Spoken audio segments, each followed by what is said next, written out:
Təhsil sahəsində də uşaqlar və yeniyetmələrin sosial mediadan istifadəsinin qarşısının alınması istiqamətində müəyyən tədbirlər həyata keçirilir. Bunu Elm və Təhsil Nazirinin müavini Firidun Qurbanlı deyib. Hazırda məktəblərdə TikTok platformasına çıxış bloklanıb, ümumilikdə şagirdlərin internetə çıxışı filtrlənir. Terrorizm, ekstremizm, narkotik vasitələr və digər təhlükəli mövzularla bağlı resurslara giriş məhdudlaşdırılır. Ümumilikdə 200-dən artıq riskli mövzu üzrə filtrləmə tətbiq edilir deyə nazir müavini qeyd edib. O əlavə edib ki, uşaqların sosial şəbəkələrə çıxışının məhdudlaşdırılması məsələsinin sadə həlli yoxdur. Bir tərəfdən sosial şəbəkələrdən problemli istifadə depressiya, narahatlıq, aqressiya və digər mənfi nəticələrlə əlaqələndirilir. Digər tərəfdən isə sosial şəbəkələr ünsiyyət imkanları yaradır, ictimai iştirak üçün platforma təqdim edir, sosial dəstəyin əldə olunmasına kömək edir və müxtəlif qrupların öz fikirlərini ifadə etməsinə şərait yaradır.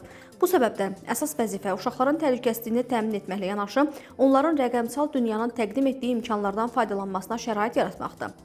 Bu isə yalnız dövlət qurumlarının, texnoloji şirkətlərinin, məktəblərin, valideynlərin və uşaqların birgə səyləri nəticəsində mümkün ola bilər.